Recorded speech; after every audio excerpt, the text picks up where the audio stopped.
Welcome back to One Man's Life Mission. I have a special guest on today's show, John from Bulldog Mindset. You guys got to check out his Instagram. He doesn't only have a six-pack; he's actually got an eight-pack and like six packs on the side and another six-pack on the other side. And then I went through his life story, and I realized that he was kind of a developer nerd when he was growing up. And I saw the photo. And I thought, this guy understands the evolution, and there's a bit of stoicism on his channel as well. There's so many other things that I thought this guy can offer some value. And instead of us just talking about some arbitrary type of topic, I thought, let's go through his life story. So John, welcome. Yeah. How you Yeah. going? Thanks, Dave. Appreciate it. I'm doing good. How are you? Yeah, I'm good. It's good to have you on too. And I thought, yeah, we'll just delve into your background, and I noticed that you're into kind of stoicism as well. You're jacked, almost pretty much the complete package. I'm a little bit jealous. So how did you get here? Yeah. I mean, I was completely the opposite of what I am now in pretty much every way conceivably possible. You know, when I was growing up, I was extremely shy. I was really out of shape. Like I was not very athletic at all. I was lazy. You know, as far as like women go, I was just scared out of my mind. You know, I had no skills at all, no communication or social skills at all.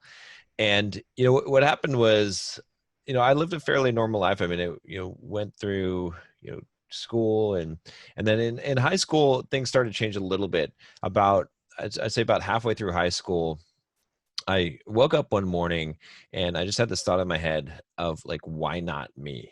Right. And I was thinking like, and what it came from was just this idea of like, okay, well, these other guys, these other, the other kids in school, they were able to be jocks, or they were able to be popular kids or whatever. And, why was I this kind of, reject of a person? How old And were you then? I Approximately was how old? probably like 17, maybe 16, Okay. somewhere around Yeah. there. And this was like, this was kind of just the first. I didn't really make big changes at this point, but just this thought in my head was something that really led me through the rest of my life to finally find some other changes that I made in my life. But at that point, I had this thought, and I started to think about like the person who I wanted to become. And then I started to actually just pretending to be that person and just acting as I was already that person. And what I found was that after you act as if that person is, if you're playing that role, like you're playing a character, that you eventually do become that person. And Ah, it's a real change that takes place in your life. And so at that stage, again, it wasn't a huge change like I am today that you might see today, but it was a small change. It was enough of a change where it still took a while before things really changed in my life, but it was a point where I had sort of discovered this secret in life, right? That is that you could envision who you want to become, and then you could act as if you were that person, then you would become that person. And so my vision wasn't very great at that point. I just wanted to not be the kid that was being picked on in school. And so from there forward, I started getting into the gym, started lifting some weights. I started playing a couple of sports, and by no means did I really change very much. I was still very shy. I was still very much seeking validation. Like I was doing everything I was doing for the purpose of seeking validation, the acceptance. But I had changed. I had made this change, and I had realized that I could change who I was. so Then if you, at 17, you started lifting weights and playing sports? Is that? yeah, yeah, I started. Now, the thing is that wasn't a permanent change. See, the problem was at that time was that change was based on getting validation, from other my peers and from women especially, right? And so I was doing all these things for the wrong reason, and so those Mm, things didn't really stick. They didn't change. Like some things change in my life, but fast forwarding a little bit, after I graduated high school, I became a software developer, got a pretty good job. I had a pretty normal kind of life, and things started to fall off. Like as soon as things were good, then I got out of shape. I stopped lifting weights. I started to gain weight, right? I never overcame the shyness at all. I was still very, very shy, and and just lacked the social skills, and I was still, somewhat lazy. And then, probably at some point, what ended up happening was at one point I was lifting weights again, and I tore my pec. And it was kind of interesting because my whole identity was sort of in this idea of being like the biggest guy at the gym, and I lost that identity. And once I lost that identity, I was kind of in this crisis. I didn't know who I was anymore, and I had no like purpose, no vision in life, and so I ended up getting really fat and really out of shape Oh. and really bad. It was worse than before I had initially made the change, and that's some of the pictures that you see on my site of the kind of before and after pictures. And I remember, at one point, and I would kind of justify it. I'd look in the mirror and I'd be like, okay, you just have like a little bit of a belly, not a big deal. And at one point I had went to the store and I had bought these size 46 pants. And that was the point where I realized that, okay, no, John, you're kind of a fat ass. You need to actually do Mm. something here and change your life around. And I had this kind of moment, this moment of clarity in my life where, I talk about like a lot of times I think everyone thinks that they're going to be a rock star someday. Everyone thinks that someday it'll come through for them. They're going to become rich. They're going to get the hot girls. They're going to get the nice car, right? And I realized that, hey, that's not going to happen. Like it's not happening. There's no way. It's not going to happen unless you make it happen. And at that point in my life, I kind of had this panic moment. I was like, I got to make it happen because how you live one day is how you live every day, right? And it's like if you Mm. keep on making the same choices you're making, you'll continue to make those choices. And I could see the road where I was going down, and I didn't want to go down that road because I realized that this was my shot, that I had to take this chance now. And so that's when I started really getting into shape, transforming things around in my life and stopped being lazy, started really hustling hard, started building a side business, building my company, my initial company, Simple Programmer, where I teach soft skills to software developers. I went through a lot during that period of time, everything from starting to run and creating a blog, creating a YouTube channel, creating podcasts, creating a bunch of courses for this online training company for software developers. And during that time period, like everything transformed. My entire life transformed, from the inside out, really. And I transformed as a person. Like I got in shape, got ripped, and yeah, it was just a complete transformation at that point. But Mm. I still wasn't done at that point. Again, a lot of what I was doing for sort of the wrong reasons, right? I didn't really have a sense of what it meant to be a man. I feel like it was almost like I felt like I was a boy that was in a man's body, right? Like I didn't understand what it was. And so at that point, I started looking into a lot of personal development books. I started reading books like Psycho-Cybernetics, Think and Grow Rich, Awaken the Giant Within. In fact, that book had a big impact on me. I ended up going to a Tony Robbins seminar, Date with Oh. Destiny, and that was a pretty life changing event. At that point, I had realized in my life that what I was doing was I was building sort of this wall around me, this security. Because I remember in that seminar, Tony said, the quality of your life is in direct proportion to the amount of uncertainty you can comfortably live with. And I realized at that point that I was a guy that was just building as much certainty in my life. I was trying to build all Safety. this fortress. Yeah. Mm. And I was trying to like preserve myself from physical harm, from emotional harm, from mental harm, from financial harm, and I wasn't taking any risks in my life. And so what I ended up doing was, after that, I went the other way. I completely changed around, and I said, hey, you know what, I'm going to live my life however I want, and I'll just accept whatever consequences that come from that. If I die, I die, right? And that was a great decision that I made in my life, and it really changed things around. And so, as I kept on kind Do you of think that reading came and from? Do you think that Mhm. came from that the point where you were 17 and you hit that point where you just said, "Look, I need to change something," and it was, instead of, it was more of, you needed some certainty there, and that was probably the best strategy you could come up with. Really, you're 17 years old. Like, what does a 17-year-old know? And you thought, okay, I'm going to hit the gym. Hmm. What sports did you pick up? I'm curious.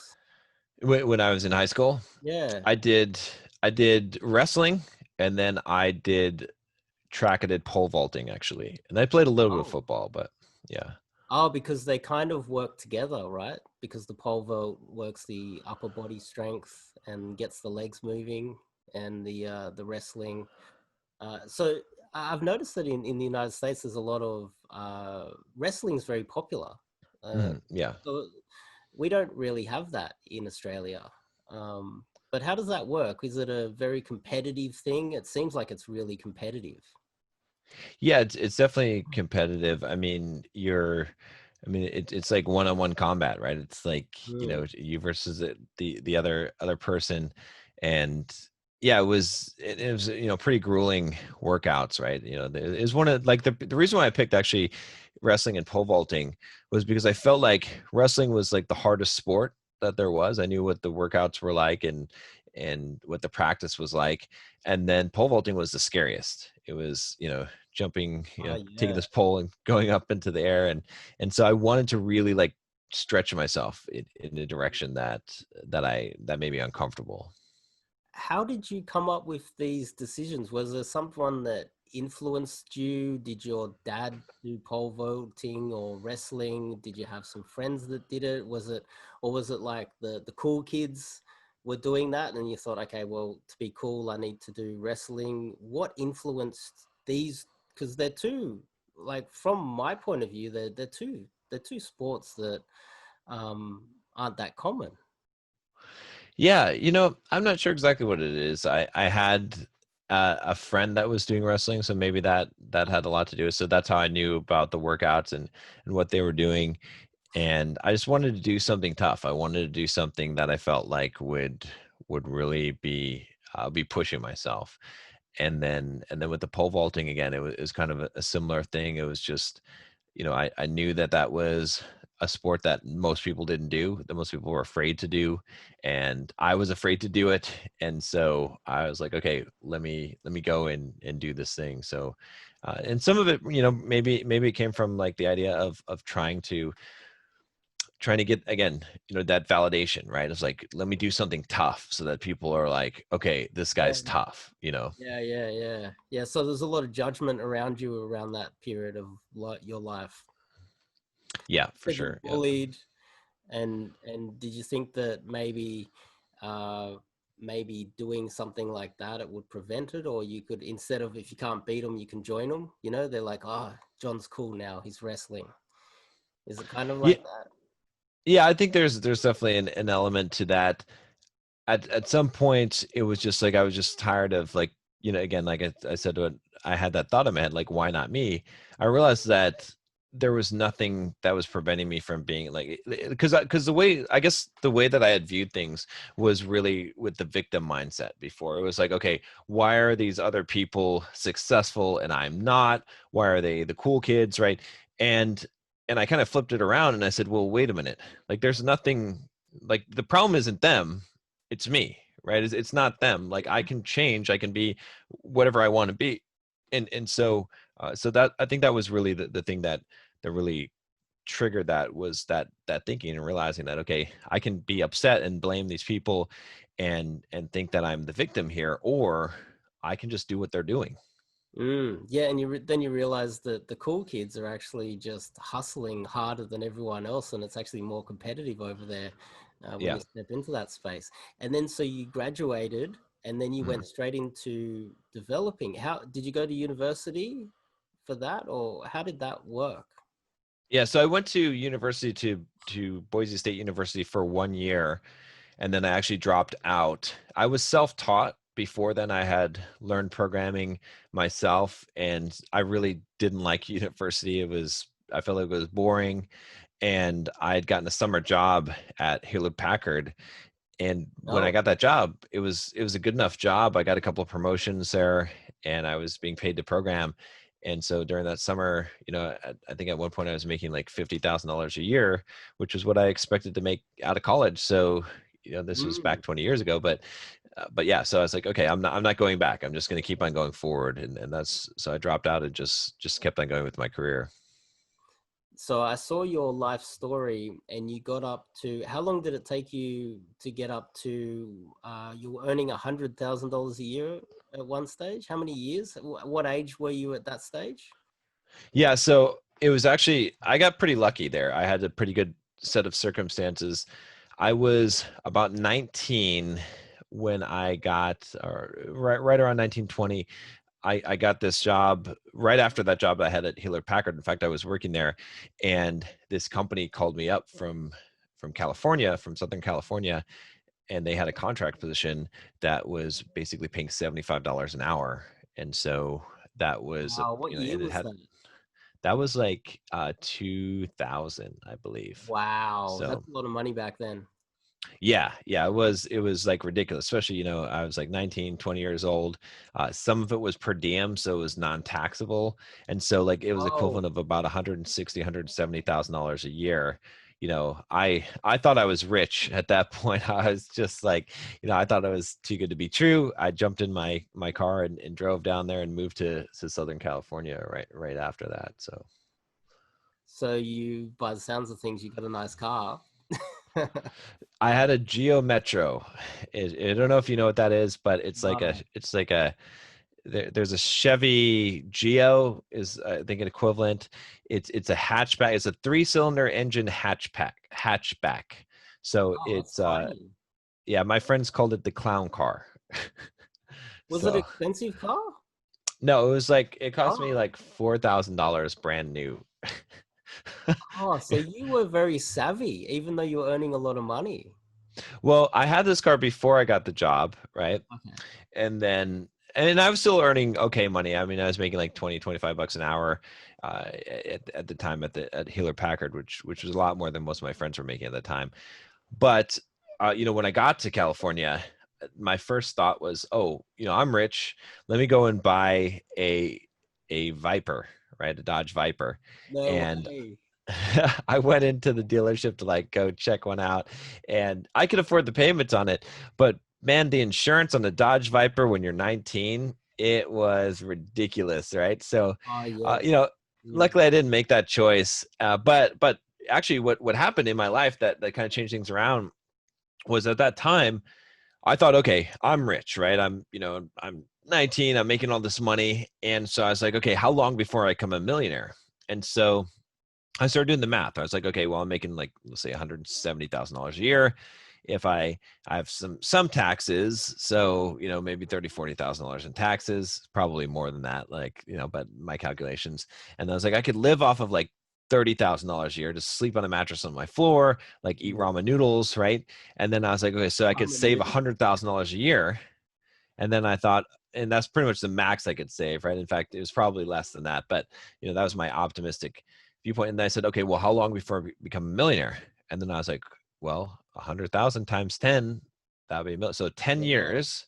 And then let's not forget about inflation. So that'll make it like 13 years, right? So I was like, okay, I would have to like save, keep this job, save all this money, like, live like a Yeah. poor person for 13 years to just become a millionaire. And that's not even rich. Like, Yeah. and so that's where I was like, all right, And how then do people get holidays. rich? Because this is, what's that?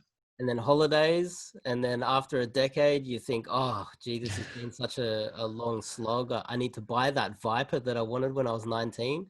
And then you Right. realize you have 200K left. Exactly. Yeah. And it's not, by any means, having $1 million is not rich. So, you'd be a millionaire. But so that's where I started researching. And I was like, okay, because there's no way you're going to get rich from a regular job. That's what I realized. And there was a good lesson. That's why it was so good for me to make that much money at that early age, because I learned that lesson real quick. I was like, okay, it doesn't matter if I'm making $250,000 a year. It doesn't matter. And I'm not going to be able to make that much, right? And you're not going to get rich from a regular job. And so that's where I started researching. I was like, okay, where are people making money? How do you become rich in America? And and actually it's kind of funny, back then, this is like 20 years ago, I stumbled upon Donald Trump and his Uh-huh. books and stuff. And I was like, wow, okay, and there's a couple other examples, The Art but of the Deal. Did you read The Art of the Deal? yes, Is it that yeah, the old? art of the, yeah. Is it that old? Yeah, I read Uh, it. I'm not sure if that one. I mean, I've read The Art of the Deal now, but he had a couple other books in the past as well, and then there was just a lot of articles and information about him back then. I don't remember what order it was, but I remember researching him, and I remember researching a few other guys and I realized that like 80% of the wealthy people, it might have been like 90% of the wealthy people in America, it was from real estate, Real and estate. that's Yep. yeah, and That's the baby boomer mindset. That's not the bulldog mindset. the baby boomer. No, Yeah, that's I because mean, they were born into it. It was just like cheap, you buy a cheap property and then rent it out and then flip it, and next thing you know, you have 20 properties. Um, well, so that's exactly what I did. okay. So I bought Okay. property, I started buying one property every single year, just bought a house every year. And then, and I got to the point where I had a lot of Uh, passive income. I mean, it took a while. It took like 15 years or so, hmm, but yeah, I still have a lot of real estate. And that's what I realized, like, that's how you get rich. Like that's the yeah. way to get rich, is you have to have, real estate is really the best asset. I mean, aside from having a business to generate income, but yeah. And so that was something that just completely changed my life. And I started becoming a real estate investor. Really? So okay, so there's a point there I'm trying to gauge uh where you started to put on weight, and yeah. then is the real estate investor just before that, and then so that there's where on the timeline are we where you decided to stop doing developing, um, uh and then you went into real estate, and where along there did you start putting on weight? Was it after or before? okay, so I started doing real estate. I bought my first house when I was 19. It was a shack. It was like a $60,000 property. And then a couple years later is when I started buying like a property every year. I bought a property and I lived in it, and then I bought the property next door, and I just kept on repeating that. And that I did throughout my career as a developer. So I was working full time as a developer, but I was just saving up as much money as I could every year and putting like $20,000, $10,000 into a property every single year while I was working my regular job as a developer, because that was my long-term plan. That was my retirement plan. I figured, worst case scenario, in 15 years, I could be I could be wealthy. Like I would be a millionaire in 15 years. I did like all the calculations on my spreadsheets and everything. And I was like, okay, this will work. And so that was the plan. And then along that timeline, sort of towards the end of that, of when I was a developer, that's when I started to put on the weight. Right, I was doing this stuff. I was still really kind of lazy, even though I was investing in real estate. It was just like something I was doing. It didn't require a lot of time. I was just buying one property per year, Hmm, and I was working a regular job. I was playing World of Warcraft after work, right? I was really? not, yeah. And then that's, that probably contributed to the weight gain as well, right? I remember one day like buying this little mini fridge, and I was like, I can fill this with sodas, and then I can just sit here and play World of Warcraft, and Oh I don't no. have to, I could just get sodas out of the refrigerator there. Hmm. And so yeah, so I kind of got fat and happy there. And yeah, that was sort of, I'd say that it was at the tail end, probably the last 3 or 4 years that I was working as a developer. What year was that? How old were you when that was happening? When you had the little bar fridge and you were putting on weight playing World of Warcraft. Yeah, I want to How old say were you? that it was probably around like 27, maybe 26, 27, 28, somewhere around that range. Oh, okay. So between getting into wrestling and pole vaulting in high school Mm. and developing, when did you stop hitting the gym? So I was sort of still going to the gym for a while, but I was gaining weight, right? So I was like, at one point, like, I don't know if you saw the South Park, where he's like, beefcake, beefcake. That Oh, was me at getting some that point. bad.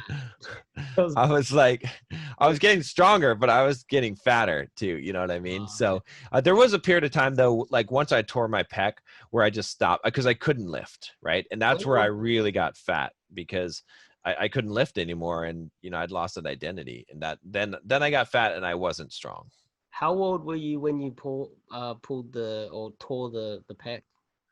I think that was probably around 29 or so.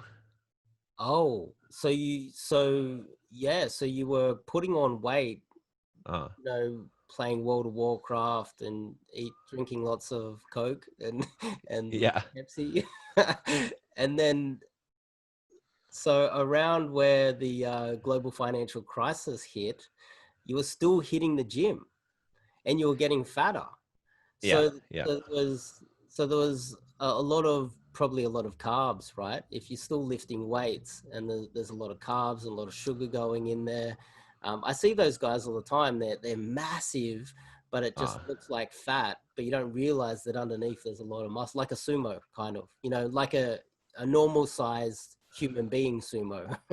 yeah, yeah. See those guys all the time, right? On construction sites as well. There's a lot of guys like that.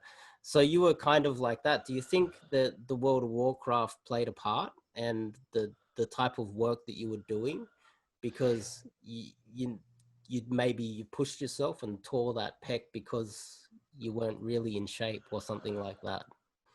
Yeah, I mean, well, the pec tear actually happened because I had a guy that was spotting me in the gym, and he, basically he spotted me the wrong way, and he was like pulling the weight towards himself, and it just snapped the Oh, the pec there. on the But bench. it was on a bench, but it was like dumbbells. I was benching dumbbells, so Oh, how much on yeah, each arm were you lifting at that stage? 135 pounds. So I'm trying to think what is that in How much is kilos. that for one? 135 each arm. 135 kilos each. Oh, Not kilos, pounds. Yeah, I'm oh, trying to think I so guess it's that'd be about like 60 60 kilos. kilos or Yeah, so. that's about, yeah, yeah, yeah. No, Yeah, yeah. No, yeah, yeah, that's usually what the biggest guys in the gym are lifting, about yeah, 60 kilos each. Oh, okay. And then, so you tore the pec, yeah. and then at that stage, you had how many properties? I'm trying to think how many properties I had. I probably had like probably like 8 or 9 properties with something like maybe like 20 something units because I was buying Wow. duplexes and fourplexes at that point too. So So even after the GFC kicked in and property prices took a bit of a hit, you probably still had what, 10, $20 million, maybe something like that. You're doing quite well. I had yeah, maybe about close to $10 million worth of property that I had mortgages on them for sure. But when the 2008 the financial crisis hit, what happened was I had all 30-year fixed loans, so I didn't do any kind of the option financing, or like I just like did straight 30-year fixed amortized loans, and that turned out to be a great benefit to me because a lot of the other guys I knew that were doing real estate investing, they all crumbled, and I was still fine. Now I had some properties that got cut in half, like their prices went down, but I didn't care because I've got renters. They're paying me rent. My mortgage doesn't change. So I was good. And I actually bought up properties. I bought 2 fourplexes right after the crash for a really good deal. And that really helped out as well. So Mm. Yeah, so you got the 30-day interest-free loans. Is that going back to you always looking for safety? Do you think that was like a mental thing? yeah, I mean those loans were secure, right? They were fixed loans for 30 years, same payment, right? So that was kind of a good plan to have that stability, to know that the payment's not going to change on it. So that was the plan there. There seems like there's a bit of a pattern, like look for security, look for Yeah. comfort, look for safety, 30-day loan, it's safe. I've got the renters, as long as the rent doesn't decrease, it's not going to affect it. I don't have to worry about the fluctuations in the market so much. That seems like a bit of a pattern. And then, so 2010, when did we start to the pecs start to get better and you start to hit the gym? What happened after the pec? It obviously took a while to heal from that. Yeah, it Months. never got repaired, so it's Oh, still messed up. It's still like you can even see the tendon popping out here, right? oh, It's like on the other side I've got the pec here, but here it's gone, right? It's like, Yeah, you can see it's so, pulling. so yeah, so what ended up happening was it just reattached lower, and I couldn't lift. I mean, I couldn't even lift the bar. It was just, it was embarrassing. It was devastating. It was just, I lost my identity, right? And so I had to form a new identity. I actually had to learn, that was like a big lesson I learned in life, is that do not put your identity in anything that can be taken from you. So my Mm. identity became internalized as to who I was, not what I could do, not my role, or, whatever function I was serving in Were life. you still working And at that stage? what's that? Were you still working at that stage? I was still working that stage. That's where I really started my 2009? business. Yeah. So I created a blog called Simple Programmer, to where I was just blogging about the programming stuff I was doing. And that blog started to get some popularity. So people started reading it. It took a while, a couple of years before it really started to take off. But eventually what ended up happening was I started getting all these opportunities. I got job offers. I had people that were calling me up that were asking me if I would be on their podcasts, which I'd never done before. I'd never done any kind of public speaking. And so I was getting on these big developer podcasts. And then, from there, I started creating my own podcast. And then I created a YouTube channel, and then eventually I started selling products. I sold a course called How to Market Yourself as a Software Developer, teaching other developers how to like build a brand and market themselves. This was over the next few years. And then I was creating a bunch of courses for this company that sells online courses for developers. And in that there, it was like the early stage of it. I'd got an opportunity from this blog to do that. And it turned out to be quite a lucrative opportunity, because that company ended up going public just 2 years ago, and I was getting paid royalties on the Oh, courses I created. And so that really accelerated my real estate, because I was able to pay off a bunch of properties using the money that I got from that. So oh, so in 2009, so you're like, I'm in pain. I can't really hit the gym too much. Did you do any other exercises around that period? Were you running? Were you doing something else, or did you put on weight again at that stage? not right at that period. That was kind of at that period. I had, like, after the pec tear, I had about a year or so, maybe a little bit longer, where I just gained weight and I was not lifting, so I lost the muscle that I had. Mm. And then about after that, that's when that moment where I need to change my life around. And that's where I really started the blog and hustling. Like, that was like a mindset change, where I call it becoming a finisher. I became a finisher. I had the finisher mindset at Was that it point. And 2010 approximately? I think it might have been, yeah, it's probably about 2010. That sounds about right. Because I started my blog, or it might have been a little bit earlier, because I started my blog in 2009. I remember. So, but probably about 2010 was when I really started making the changes in my life. And actually I started running around that time as well. So Ah, yeah, because that's really the only option if you can't use your upper body. And then, when did you start the YouTube channel? yeah, that was, I want to say 2012, might have been 2012, 2013. Yeah, and it was kind of funny because I started running because I realized that, like, again, this was still kind of a vanity thing at this point, is because I thought that, I was like, okay, well, I used to have like my ego wrapped up in being the biggest guy at the gym. And I Mm. was like, okay, well, I can't be the biggest guy in the gym, I'm gonna but be I could be the David most Goggins. ripped, I'm gonna right? replace David Goggins now. Exactly. So yeah, so that was, I was kind of like, I could look good, I could be I won't be as muscly, but if I'm lean, if I got a six pack, you know what I mean. And so I Mm. started going down that path. And that was, say, 2009.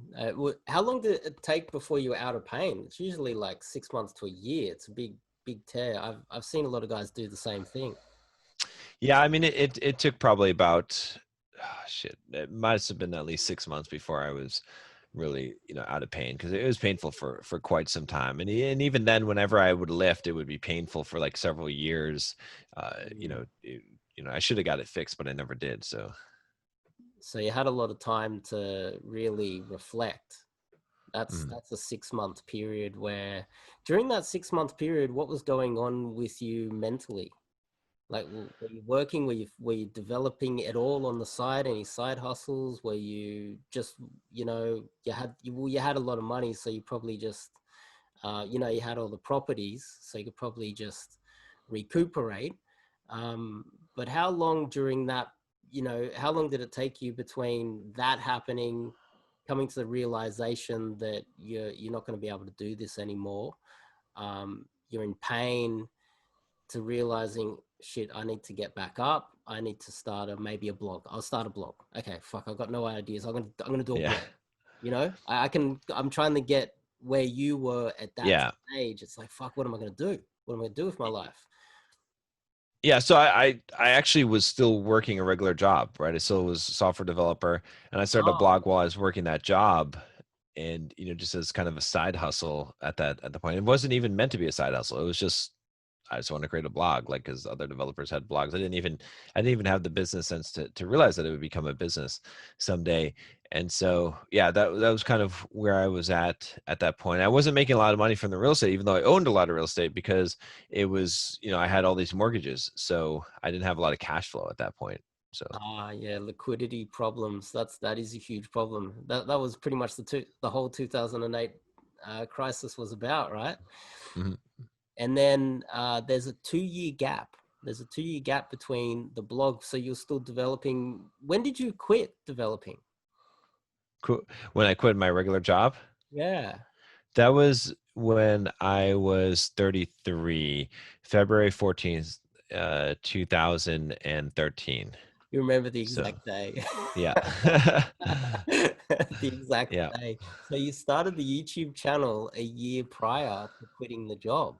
Was that a Yeah. fact?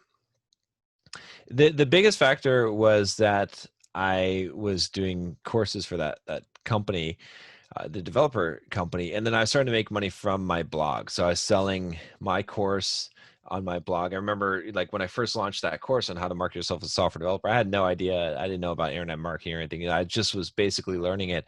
And I was like, okay, no one's going to buy this. And I launched this course for like $200, and I sold like $25,000 worth in like 3 days with my little list. I only had a list of like 3,000 people. And I was like, wow, this is crazy. Right. I was Oh, like, I saw the power of it. And so that was happening. And at the same time, I was the most successful developer on the platform for that company that sold courses for developers, or training. And I was bringing huge royalty checks of around $40,000-$50,000 every 3 months. wow. So, at that point, I kind of called up my boss and I was like, "Hey, I think I'm going to quit." Right. And the plan was really to go full time into creating those courses, because that was that was the most lucrative opportunity. And so that's what I did was I quit the job, and then I started just working on creating as many courses as I could for that developer training company. And on the side, you started the YouTube channel, Bulldog Yes. Mindset. What Well, no, content? It was called Simple Programmer at the time, the YouTube channel.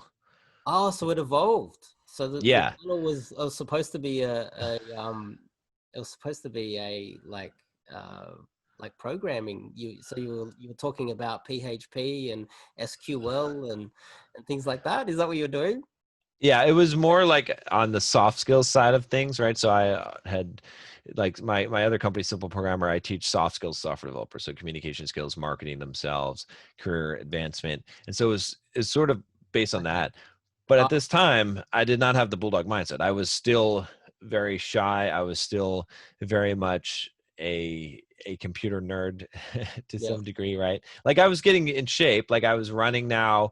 I was more in shape. I had a little bit of that mental toughness, right? I was being a finisher. I was hustling, doing these things, but I was still hadn't really transformed. Uh, the way that I am now. In fact, if you watch some of my early videos they're on the Bulldog Mindset channel, because I changed the name of it, but you can see I have this very high pitched voice. I am very robotic in my movements, not very confident at all. It's like a completely different person that you can see on that channel. So So we have 8 years of a change. yeah, yeah, yeah. Mm. So about what time or what time period between 2012, 2013, quitting your job, focusing on making money with the blog, what period did the Bulldog Mindset change come on the YouTube channel, which obviously would have correlated with you changing as well. What do you know when that happened, when you changed it? I think it's been, I want to say, like, the membership I have is almost 2 years old now. It's like a year and 8 months. So I probably started the channel 6 months before then or so. So it's probably been close to like somewhere around, it's over 2 years, but getting close to 3 years, maybe 2.5 years ago is Oh, when the Bulldog mindset really about came into being. 2017. Yeah. And what was the difference? So before you were talking about how like web developers and guys in that space can market themselves and get a job. Were you actually going into detail on, HTML and, like all the codes? Some of it. So with the courses I was creating for that online developer training company, I was creating courses on all kinds of different programming languages. I was teaching iOS development, game development, Python, C Sharp, C++, Okay, Java, like everything. And I would just learn things and then I would teach them. That's, basically how I see. that's kind of my superpower. And and then on the channel I was talking more about career development type of stuff. But what changed was, I mean, there was definitely, factors that were happening. Like, so what started to happen was I got more into personal development. Like I was talking about reading some of those books like Psycho-Cybernetics and Awake the Giant Within. And as I was running, I was listening to audiobooks all the time, right? And so I was just getting all these great books for that marketing and salespeople Actually, read, actually, you know? can I cut you off there? Yeah, yeah. Another thing is, another reason why I contacted you for you guys at home is I saw John on another YouTube channel mentioning a guy who was with his girlfriend, and Yeah, yeah. and this guy was a pickup artist called Valentino Cohen, goes over to approach this couple. And the reason why I bring it up is because it was about 5, 6 years ago. Anthony Robbins came to Sydney, and Valentino was here, and we both agreed to go. We didn't actually go together, but we went to the same one, and we saw because this was when he first started up his company, the guy that you were watching. Uh, Yeah, I went to an Anthony Robbins and also Nick Vujicic. I can't oh pronounce yeah. his name. Uh-huh. He was there as well. He gave a speech as well. He doesn't have any arms or any legs. Now that's some stoicism right there. That is, Um, yeah. but on top of that, I thought I'd bring this up because uh, you, I believe, watched one of Avery's videos. And Avery, if Uh, you're out there, leave a comment. John was watching your video and watching your analysis of Valentino Cohen stealing a girl from his boyfriend. Now, right. I know what you think about this. I'd like to hear your thoughts. Yeah, so it's kind of funny. I think the video that you're watching of me watching talking about the video Yeah. was one where I was talking about how that today in society that men are pussies, and Mm. that's like one of the greatest problems that we have today in society. And I had a friend that I'd watched the video with, and he was like, "Oh, that's fake. That's not real." And I was like, "Really? You think that's?" He's like, "No, guy would just stand there and let some guy hit on his girlfriend, and then kiss her and like have some other guy to try and then like just pick her up." And I was like, no, that's exactly what guys are like today. Like I believe me, I see it all the time because I coach guys, and heck, a lot of times when I have coaching clients that I meet them in person, the very first thing I do is I give them a shove, right? And then I shove them again, and I see how many times am I going to shove this guy before he like fights back or does something, right? And a lot of times they'll apologize, like, "Oh, sorry," and I just give him a shove. And he's like, "Oh, sorry," and I'm like, "All right, like what do you?" And it just goes to show because so many guys are weak today, Mm. and that, yeah, that was my analysis of it was like, look at this. This is what you can get away with It looks because real to me. 90% of guys aren't going to do shit when if you go after their girlfriend. So Yeah, it looks real to me. I hung out with him. I don't think that he faked anything. I've been in the club with him, and he understands the method that you yeah, start at the front door, and you approach every single girl in that fucking club, right. uh, and then you reapproach every girl in that club, and then Right. maybe the third time, and then you realize, fuck, okay, where's the next club? He understands that, and yeah, it looked real to me too. And Avery did a good breakdown of it. It was pretty brutal. It looked like they'd been having a few drinks too as well. There's probably another factor. He was by himself, and there was a group of guys too, so that might have been a factor as well. But no, yeah, you're right. Literally yesterday, there was a guy with his girlfriend. His girlfriend had these massive titties, and Yeah. so I'm like, hey, so what are you guys doing for dinner? And she's like, oh, we're going here, we're going over there. And I was like, oh, really? You know, I'm just with my buddy. We're looking for somewhere to eat. And she was just like willing to talk to me. The boyfriend was just standing there like robotic, holding the bag, Oh God. which had his balls in it. Yeah. And I was Yeah. like, oh, maybe we should hang out some other time. And she's like, oh, you know, like Yeah. yeah, that's not necessarily. No clue. Just for guys watching, if uh, that situation happens to you, I'll tell you exactly what to do. You Punch just Dave in the like, face. what's that? Stand in his face. You said, or stand in his place. No, punch me in the face. Oh well, I mean, I think that going straight to violence is probably a bad idea. But you just say, hey, get the fuck out of here. Yeah, Go ahead, get the fuck out of here. What are you doing? yeah, Get the fuck out of here. Like, yeah, we're busy right now. Turn around, yeah, and be like, I'm talking to her. Why don't you get the fuck out of here? Right? Do you need something? Can I help you with something? You need something, brother? You need yeah. something? Okay. All right. You don't need something? You sure? You don't need something? Seems like you're coming over here. You need something. You need something from me?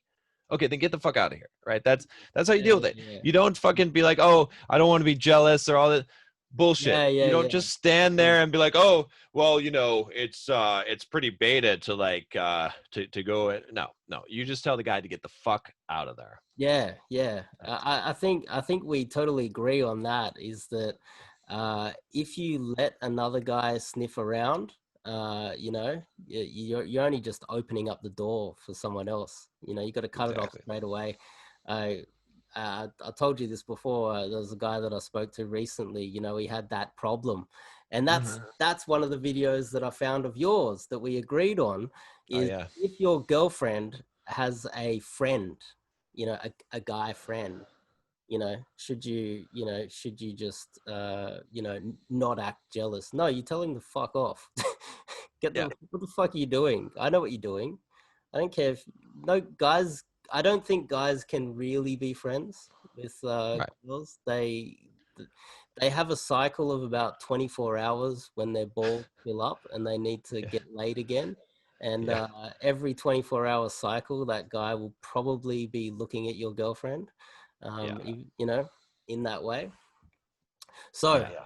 we are around 2017, Okay. 2017, where something happened. Something happened with you but around 2016, 2017, where you decided that's it. Bulldog mindset is coming in. What happened? It was Yeah. 2016, 17-ish.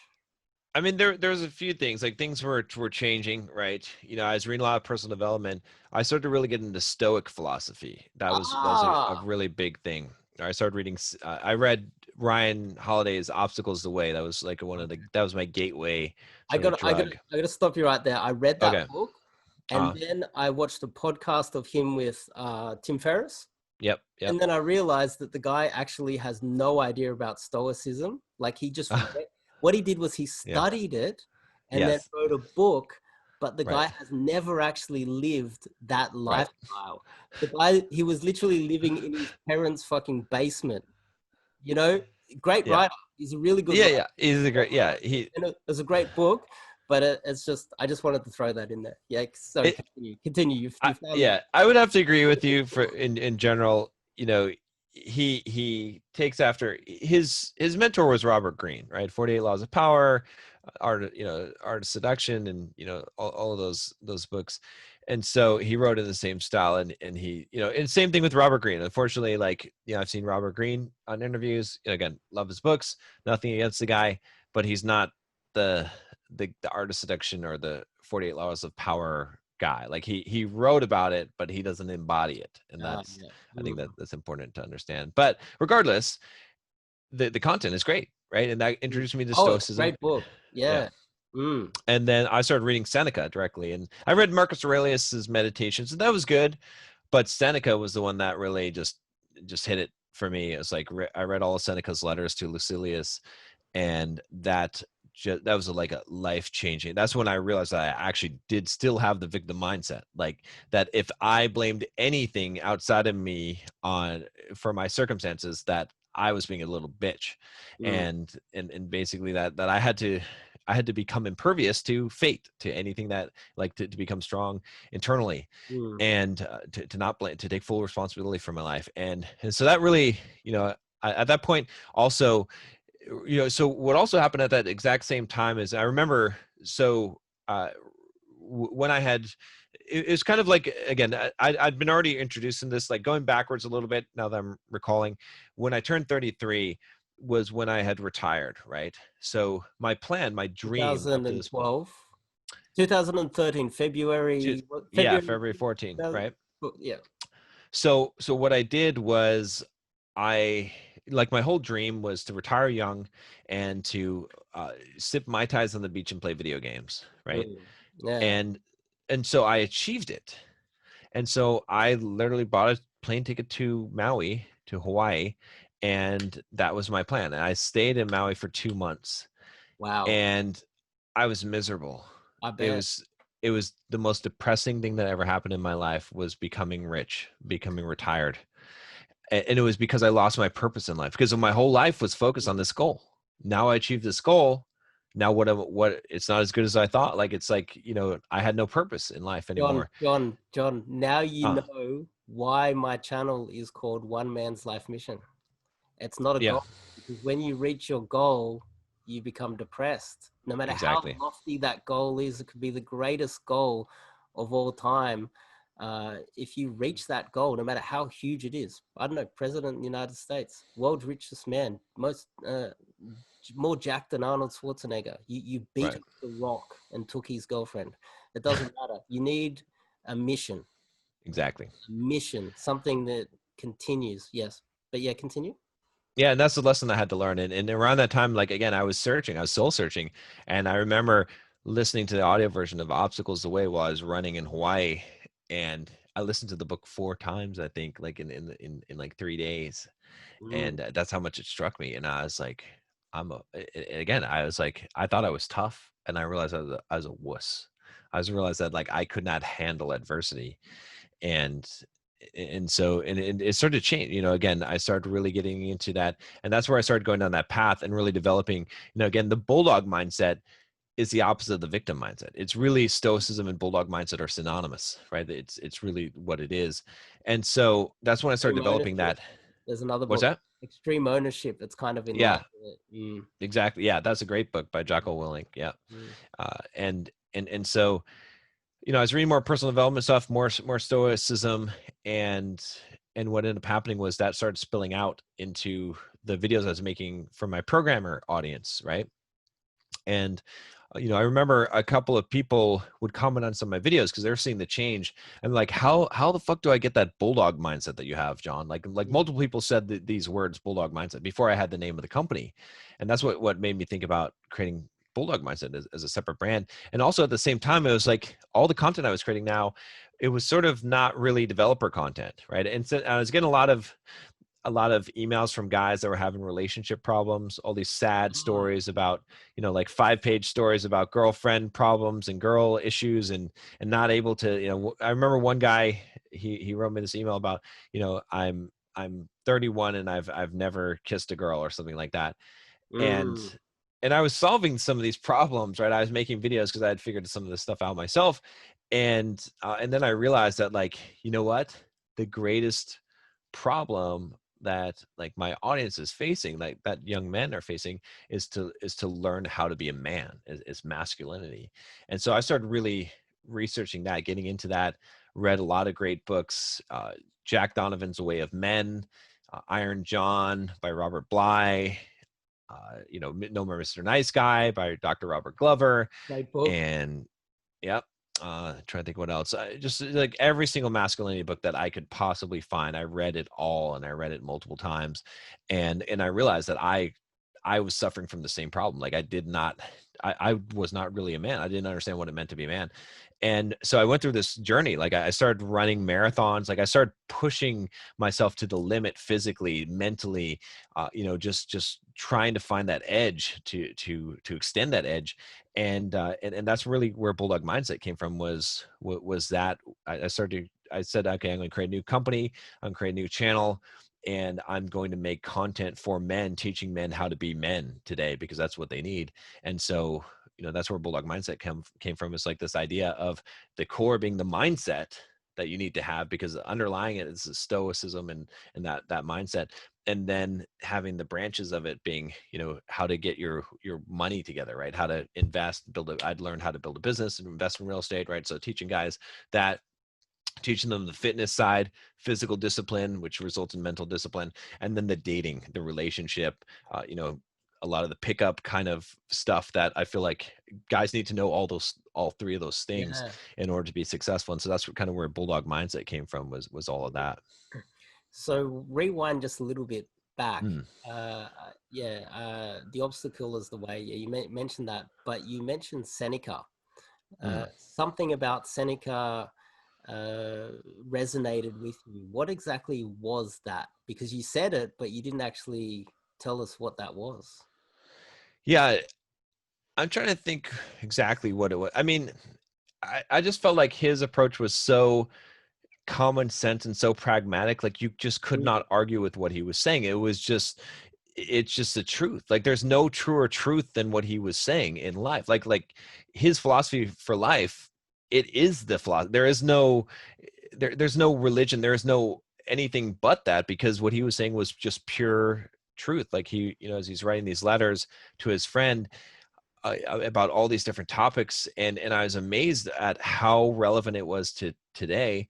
And again, it was like when I would want to rationalize away things, but when I would look at what Seneca had written, I couldn't argue with it. Mm. It was the absolute truth of life, right? Just these ideas, and it was connecting with, again, at the same time, maybe I was looking at, I was looking at some new age type of, like, Eckhart Tolle, the Power of Now, and then a lot of Eastern philosophy, Bhagavad Gita, and all these things, and this idea of being one in this oneness, and the idea of acceptance, right? I mean, if you look at Stoicism, really, and you look at Eastern philosophy and look at Buddhism, really, they're saying the same thing. They're saying that the key to life is acceptance, is accepting whatever is, and then also being able to let go of anything, to not be attached, non-attachment, right? And it's like, if you have acceptance and non-attachment, you're fucking invincible. No one can stop you. Nothing can harm you. You can never suffer loss in your life.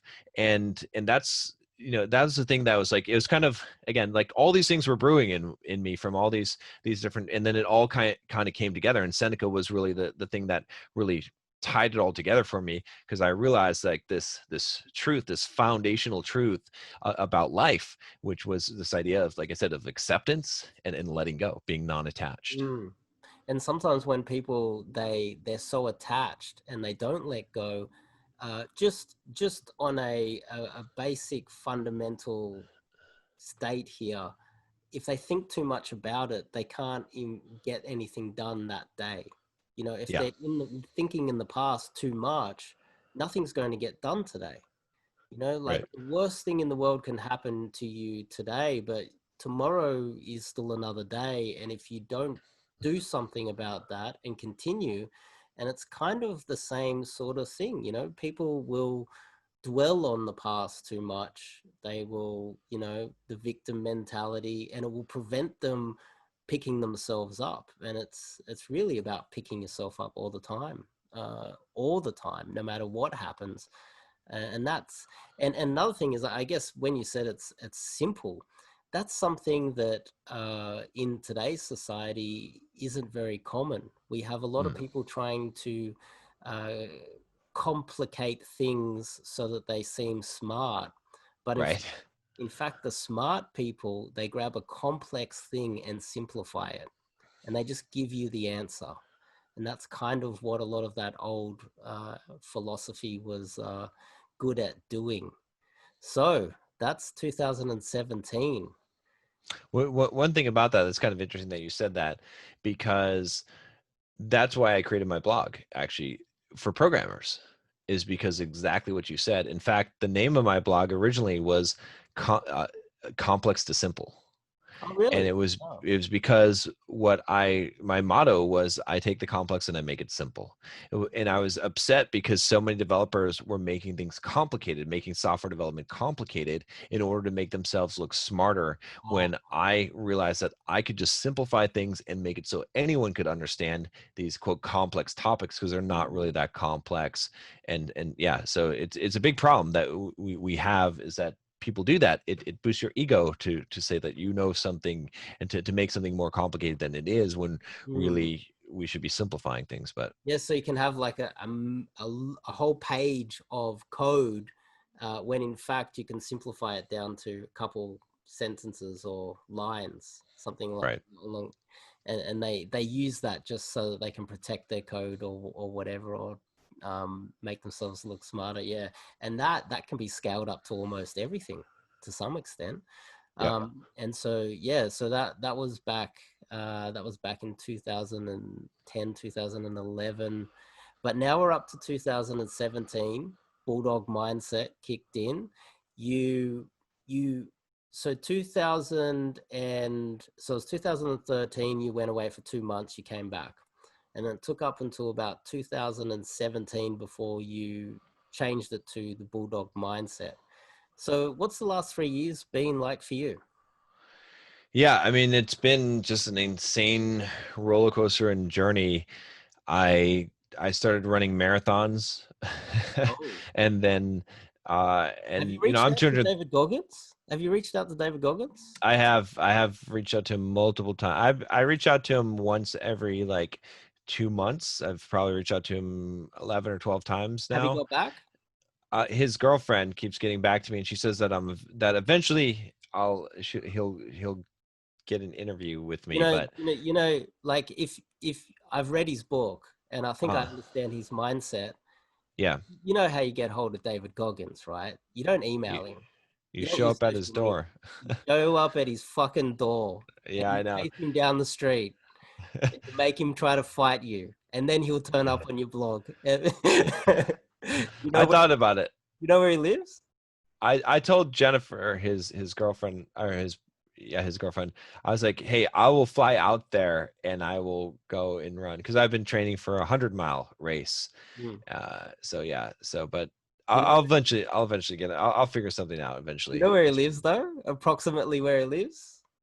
I'm not 100% sure, but I could figure it out for sure. So I know Jesse Itzler too. So You could take a month off, just go chase him down, and you could vlog it for your channel. yeah, yeah, chasing down. That's true. That'd be pretty funny. Yeah, People would love that. but that's how But he is, right? yeah, Yeah, I don't think he's the social media type of guy. He says, people message me on social media, tell them to fuck off. yeah, I'm Goggins. exactly. You literally got to turn up on his doorstep. Uh, Eventually, yeah. so what else has But been happening the last 3 years for you? yeah, so I mean, like I said, the marathons, and then this year I've been running ultra marathons. I ran a 50-mile Whoa, race a couple months ago. I've been training for a 100-mile. I failed at my first attempt. I'm going to be re-attempting again 100 fucking here. miles. Yeah, Whoa. and it's pretty tough at my weight. I mean, I'm not really built for ultra running, No, so it's a lot more difficult. I'm about twice as heavy as a normal ultra runner. you got too many But blue twitch muscles, too much muscle mass. yeah, yeah, Doing that. exactly. Mm. So, How's but your knees? good, perfect, Yeah. no problems at all. I used to have knee problems when I was running shorter distances, but as I increased the distance, my knees got stronger. So Oh, okay. And so the channel's going well at the moment. yeah, Everything- channel's growing again. I had switched the name of the channel. I probably should just create a new channel, because it took a while for the YouTube algorithm to figure out that I'm creating content for men now. But now it's clicking along. And then I created a Bulldog Mindset membership, And so that's like a $29 a month membership. I've got about 750 members in there now. That's been growing pretty rapidly. And then I do a lot of one-on-one coaching with men. I do some dating coaching as well. Like if I not obviously not right now, but if I would take a trip to Vegas, then I would usually bring a couple guys with me and give them, direct. I don't really do the boot camp thing. Like it's more like I do one-on-one or direct Okay. with them, that kind of thing. So So the dating aspect, we haven't touched on that. yeah, We yeah, haven't touched on that. So let's go back to 17-year-old John. okay. How was he going with the ladies in high school? Not so good. Not so good at all. Right. It was basically like nothing. Like I was a typical nice guy. I was typical blue pilled guy. Didn't really understand women. I think that the few women that I tried to attract, I would buy them gifts and Yeah, you have to buy drive them them gifts, around. John. You have to buy them Yeah, gifts. You have to buy dinner, and that's it. Yeah. you have to open doors for them and be a gentleman. Isn't that how it works? That's what society tells us. That's what women tell us that they want. So, Mm. you know, Do they they can't be date the lying. guy that does that? Does the What's guy that? does the guy that pays them compliments and gives them gifts? Is that the guy that gets his dick sucked? He's the guy that gets to watch. Yeah. Yeah, so he's buying a movie ticket. It's like the theater. Yeah, So yeah. He's the guy that gets to hear about secondhand about the guys that she's involved with. That's it, and be and the then crying shoulder. and Yeah, then he says, "No, that's impossible. That's impossible. No yeah. way that's going to happen. No way someone can get laid that much. Right. That's Exactly. Yeah, impossible." They're the guys that don't think it's possible. So yeah. 17.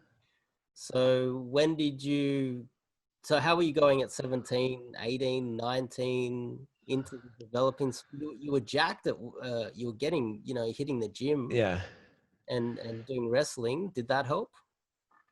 It helped a little bit. I mean, see, not as much as, again, like, I really despise the black pill guys because they have such a wrong philosophy in Yeah. life. They do not get, like, I get it because I have in multiple times in my life been the fat guy, the shy guy. Mm. I've been the jack guy. I've been the completely ripped guy, right? Like I've gone through all these phases, and so I know how women react to men. And okay, now if you are in the top tier of looks, all right, women will pay you some attention, and you'll get some bonus points. But if you can't talk the talk and walk the walk after that, it doesn't matter how good Mm. looking you are. You're gonna lose attraction very quickly. And at the same token, you can look like shit, but you can have a high level of confidence and have a high understanding of game, and you can have a huge amount of success. So at that point in time, like I thought, all right, here I am, wrestling, I was starting to gain some muscle and stuff. Like, Mm. where are all the ladies at? Where are they? They didn't show up. I don't know what happened to them. Like, Mm. so, so then it's like, okay, well then it must be my face. That's got to be it. It's like, so there's an endless amount of justifications as to why to not take action instead of realizing that, hey, what it actually is that you're not a high value guy. You're not a guy that is attractive, like that has confidence, that is bold and masculine. You're, a shy beta guy. And that's Mm. what I was at that point in time. And it didn't matter. Like I could change, and I get so many guys today that email me. They're like, oh, I'm going to make a bunch of money. I'm going to get 6-pack abs and then I won't have to cold approach. And I'm like, yeah, don't waste all that time doing all that, because like, not going to work for you, man. Like you're going to be Mm. so sorely disappointed when you go and do all that stuff. And so that's what my thinking was. I was like, I thought, okay, just got to build the temple and the chicks will come. But no, it didn't work that way. Mm. So 17, 18. How are we going? Can we get a approximation when you lost your virginity? Can we go there? Can we find out about Yeah, it was probably, I would say it's probably around 20 actually, and that's where, how did I that happen? remember, How did you well, meet her? I'm actually curious. Yeah. So what had happened at that point was that I, I'm old enough to remember the alt fast dot seduction news groups way back in the time. And, Oh, this was like way back. This is like Ross Jeffries. This is like before, mystery and any of those things, before the game. And I'd found these news groups, and it was like, there's like golden. I remember printing out this like printing out pages, and I had this green binder, and I called it the Bible, right? And like it had all kinds of stuff in there. I was like, wow, it's that like it was like, don't be nice to a girl, like actually like treat her like shit to some degree, right? Like, and again, a lot of it was back then was like being like negs and stuff like that. And it mm, was like all these field reports, right? It was like gold. It was like, this is exactly what guys are doing, and this is what works. And it changed my mindset, because I was like, that's where really, like, I mean, before red pill was a thing, I guess at 20 I got red pilled, because I had like this, this was already, I mean, all and a lot of guys don't understand this today, is that all of the red pill, MGTOW, all of the, like, that all came from PUA from way back in the day, because it was like the pioneer guys that did all this research and that actually went out and did field reports, before they started preaching this kind of woo woo like inner game shit. They literally like tried shit and reported on it. And if you didn't have, like, you couldn't just come up with stuff and be like, okay, this is what works. It was like, no, how many times have you tested this? Oh, you haven't tested this 100 times? mm, Well, get the fuck out of here. Like, you don't know what you're talking about. Like, go test it and then come back, right? So it was really solid then. It's almost like game was more solid back then at the beginning than it is now. mm, To some degree, right? Even though a lot of it was canned scripted game, it was like the shit worked because it was tested, right? mm. And so I had a lot of that, and it really just changed my mindset. And so, at that point, then I got up the nerve to start approaching, and yeah, I think that the first, the first girl Who was, would you approach? who would I approach? Oh, sorry, I cut you off just when you Oh, were no, no, about go to ahead. say Yeah. something juicy. The first girl you approached, you were just about to say it just when I cut you off. I want to hear it. Oh yeah. I remember it was like, I think it was like, because I was in California, and it was on the beach, and I had like gone for a run on the beach, and I was like, I remember running by and I saw this girl. It was like three girls actually that were on this, laying on towels on the beach, and I saw one of them, and I was like, okay, I like that girl. And it was like one of those moments where it's like, it's kind of like a real, like, you know you're like, Surreal. yeah, because it's like, well, you think you're confident, and then you're like, whoa, all these justifications were going in my head, like, yeah, yeah, I don't feel like it right now or whatever. And then I was like, I had to just face the stark reality that was like, you're a chicken shit. It's like, it doesn't matter if you feel like it right now. It's like, Mm, could you just do it for the fuck of it? Like, could you just do it for the fuck of it? Just go mm, do it for the fuck of it, John. Right? I was having this discussion mm. with my head, and I was like, nah, nah, nah. And then I was like, why? Why can't you do it for the fuck of it? Right? Like, it doesn't Yeah. matter, right? Is there like, you must be scared. And so Yeah. I was like, I had to face it. I was like, yeah, fuck. And then I was like, well, this is like, I'm either this, or I'm like, if I want to have my image, like, I've always had a big ego. So my ego has been a savior for me, because I had to live up to my ego. Because in my ego, I was like, I'm this confident guy.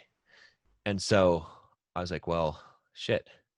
Like, I can either abandon that ego, or I can make that ego be true. Right. And so finally, after like 10 minutes of debating this, I finally just like march up to the three girls, and I start talking to one of them, like, hey, I recognize you from somewhere, No some stupid way. shit.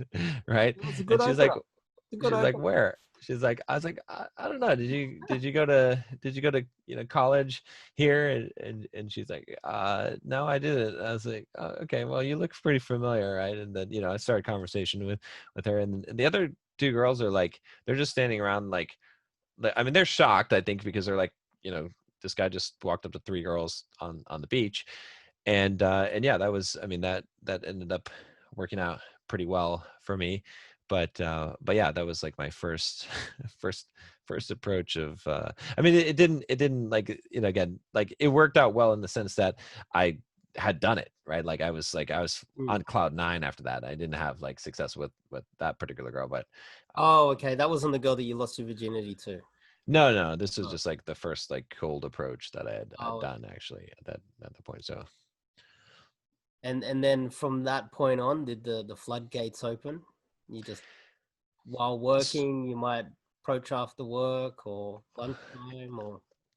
Sort of. It was, I still had some of the mindset, like, again, it was like, you know, almost like if you read in the game where a lot of the problem was like that, you know, like guys like Mystery and whatnot, and they would like be going to get these girls, but then really they're trying to like girlfriend a girl, right? And then like so they kind of were still blue pilled in that sense, and that was kind of how I was. And so I was really not like, I was not really the player type of guy. I was like, just I'm using these tactics to get a girl, to get a girl, right? It's like to get Mm. a girl, right? And so that's kind of the way I was Yeah, girls, operating. And girls so don't like sleeping around. They only want a boyfriend. that's right. Yes. They should get A married boyfriend straight away. who brings them flowers and, you know, chocolates and Yeah. opens up doors for them. Yeah. Yeah. And okay, so we could probably rule out the World of Warcraft developing years. Can we rule those up until maybe the real estate years? Can we start? Where can we say that you started approaching more often? I mean, it definitely is. 2013. It was definitely like gradual up into that point, and start to increase, right? That's what, you know, I really just got over, I think, like I still had a lot of social anxiety, like I was able to do it, but I wasn't really doing it until I hit the point where I had really built up the confidence, right? When I had turned things around, like that kind of the first transformation, then it was like I didn't have any kind of problems talking to anyone, right? I just Hmm. was able to go out and approach. I mean, of course, there's still some degree of fear to it, and a lot of it, I think, at that point too, was again, you know, ego, right? I had guys that I was talking all this big game to, right? And they're like, okay, let's see it. Mm, And then it was like, and mm, then I showed him, and I was like, wow, that was interesting because I hadn't done that before, you know. It's just so it like caused me to step up, and then I'm like teaching them, right? And it was like, I was like, wow, like I apparently can do this, right? It's you know, mm, it's kind of like just living up to your ego, and that was, you know, almost like a fake it till you make it, right? And that's mm, really where things really started to turn around. And it's kind of an interesting technique, I think, also, is like, you know, if you put yourself into a role, like if you put yourself into the role of teacher, then you'll act like a teacher, right? It'll move your game up. I don't know if you've ever had that experience too, where, you know, you're like, you're doing okay, and then like you're in a position where you have to mentor someone or teach someone else, mm. especially in game, and then all of a sudden like your game just goes way up because you're on stage now. You gotta fucking, you know, you gotta showboat it. I don't know if you've experienced Um, that as well, but Uh, well, more recently, I've been a real teacher. Usually, I uh would be like a mentor to guys for many years about approaching girls and relationships. But whether they listened or not is another thing. Now it's more paid guys that actually see me as mm, an authority. If anything, my entire life, I got to tell you, the opposite is true for myself, okay, because I have learned even since I was 17 or 16 uh, that men, they're not impressed when you pick up a lot of girls. In fact, the opposite. They hate you for it. And I have got nothing but hate my entire life because I'm a interesting. degenerate. I'm a total degenerate. Like I started uh approaching at 16 and haven't stopped since. yeah. I was like, I had my hip replacement recently and I was like, hitting on the nurses. I was like, so what are you doing next week? I'll be Yeah. walking, So if anything, I've noticed the opposite. Don't get that pat on the back. Huh. You get That's more like interesting. hatred and men wanting to try and take you out. Or like you go out with a couple guys and you're like, hang on a second, I'll be back in a minute because there's a hot girl over there. But 1 minute. They're like, uh, fucking that Dave guy. He needs to fucking grow up. You know what I mean?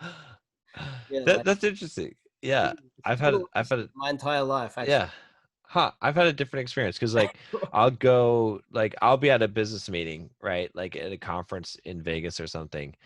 And I'll just be like focusing on business shit, right? We'll be talking about real estate, talking about business stuff.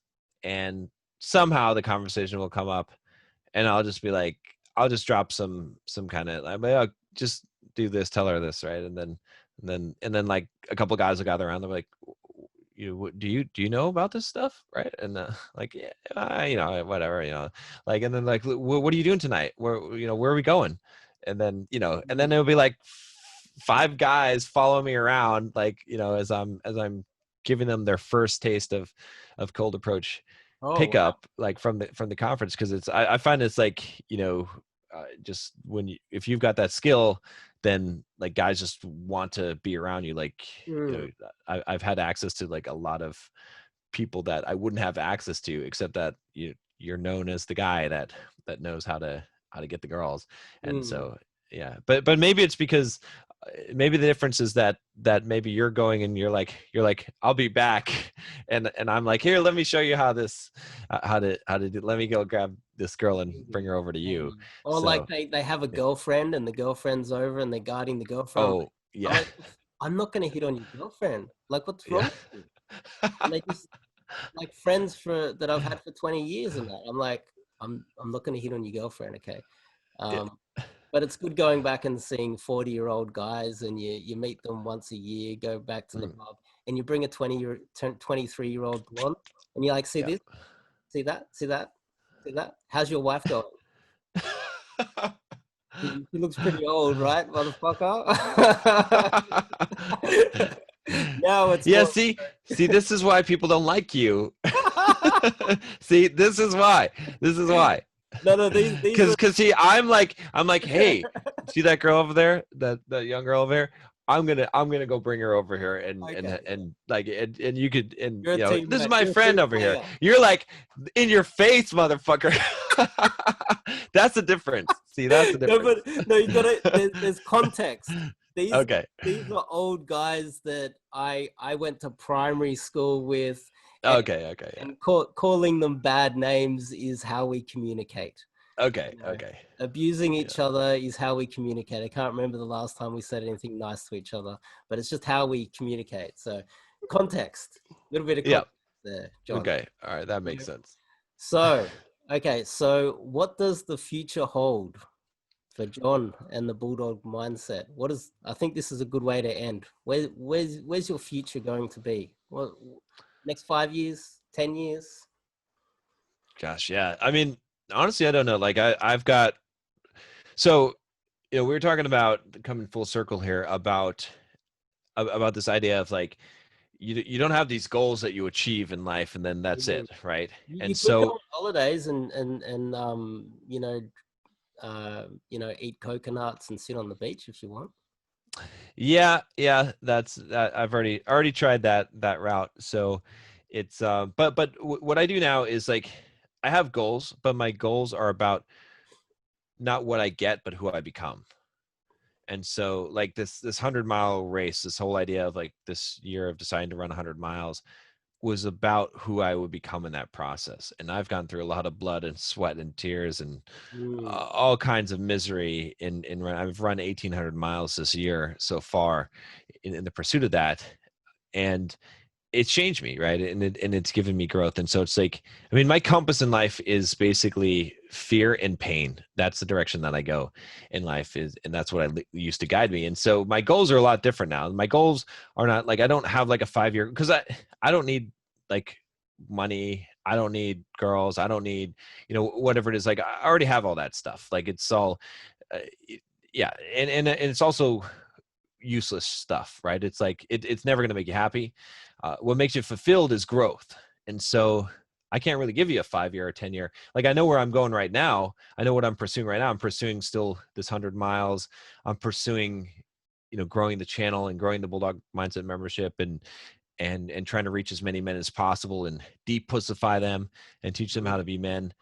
And yeah, and that's what I enjoy doing. And so and that's the direction I'm going. So but I don't know where, again, like I said, I don't have goals that, like, I don't need to reach some amount of money. I don't need to reach, like, I already know that that's all futile.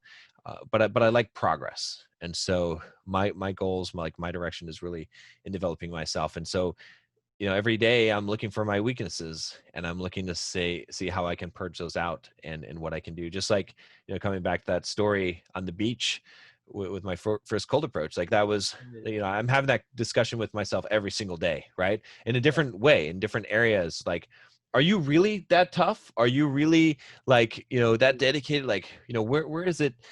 I don't know. Maybe you're not as charismatic as you think you are, John. Like maybe you're, whatever it is. And it's like all those different things that I'm looking at and saying, okay, well, let's fix that. Let's go on that path. There's some growth potential there. So yeah, so I kind of let that guide I me. read an academic article on that recently. I have a friend who's in that space, and he sent me the closest thing to an academic article on it. Uh, Uh, I posted it on my Instagram, just like the first part. But yeah, very interesting. But part of the reason why I like cold approach so much is that adrenaline. It's like an yeah, adrenaline rush, and and if I'm not approaching every day, I don't get that adrenaline rush. And right. it's like this. I love it. I can't play rugby anymore. Can't really do boxing or anything like that. But you can get an adrenaline rush from cold approach. It's exhilarating, and there's a lot of good payoffs too. So it works hand in hand. I just love it.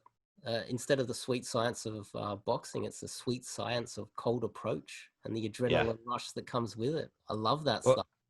yeah, and really, truly, every guy needs to learn how to do it and to go through that Mm, experience. I think that's like, it's one of the things that I think develops you more than anything else, your character, because it's so much. It's facing rejection, it's it's grinding, it's a I mean, like you said, like, see, I know a guy that actually does it when I hear like what you said, where you're like, okay, you start at one end of the club and you go to the other, because yeah, the guys that tell all these stories and they're not grinding, they're full of shit, because that's what it is. That's what it yeah. is. It's like the grind, and then it's like, and you put in the work, and you get the results. But yeah, I agree with you on that. Adrenaline rushes. It's pretty damn hard to beat. So There's actually one thing that I wanted to mention when you're talking about helping guys. uh I'm a bit of a big picture thinker. This is something that I've done for a very long time. My previous channel was me pretty much talking about China. Now everybody's aware of China, which is great, but I was uh aware of it for many years. So big picture thinker. If you start to think, okay, well, Western society, we have an economic transfer of wealth from men via the government to women to some extent. And then we have, as you said before, quote, the pussification, too many pussies. right. We have that happening as well, that are not really willing to stand their ground. And it's not really standing their ground against other men. I think, if anything, what we need to create is a brotherhood. So we need to Right. guys that work together. It's not really a brotherhood. The type of guy that will tell you to fuck off in the club can be your best mate straight afterwards. That's like how we meet each other to some extent most of the time.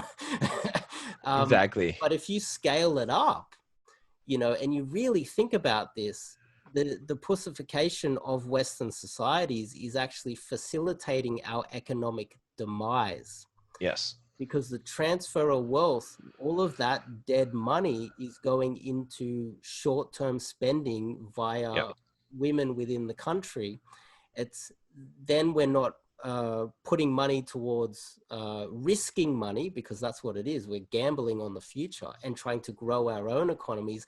And that's why a country that is male dominated like China has had an opportunity to rise and is challenging the United States. And if the United States doesn't get their act together, they're going down, and they're taking Australia, Britain, Canada, they're taking Singapore, you're taking Taiwan, you're taking Japan, you're taking, if the United States doesn't get its man together, and not to the extent where you have like toxic alpha males where all they do is like slay bitches, you know what I mean? Yeah. Yeah. To that Exactly. extent, we need to think, about the economy.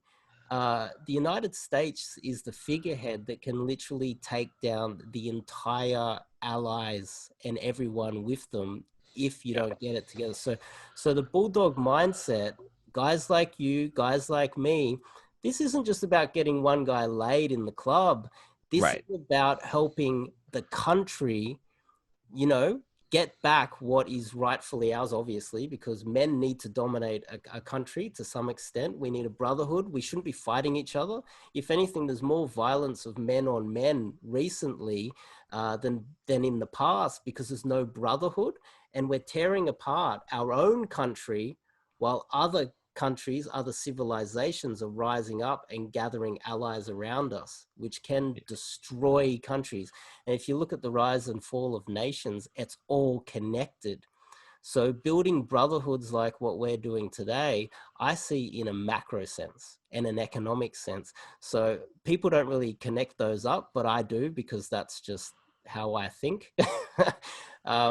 So yeah, I thought I'd bring you on, and thanks for coming on. I appreciate it. Yeah. Yeah. Is Thanks there for having anything you me. want to say? Anything else you want to say? I not that I can think of. I think we pretty much covered it all. I think Yeah. we covered a good chunk of your life. I would like to have dug deeper and just dug right into your life as much as we Yeah. possibly could. But There- There's uh, some secrets that need to be remain secrets. mm, yeah, but still, it was good. We got a Yeah. bit of an overview of who you are, and I think that is valuable for guys at home too, to understand what the template is. Uh, Yeah. Yeah. that there's peaks and there's troughs. Shit goes wrong. You got to pick yourself up. You know, you can't just sit at home. You need to get back up and fight it out. And but yeah, thanks for coming on, John. I appreciate it. Yeah. Thanks for having me, Dave. Thank you. And for you guys at home, I'll see you guys in the next video.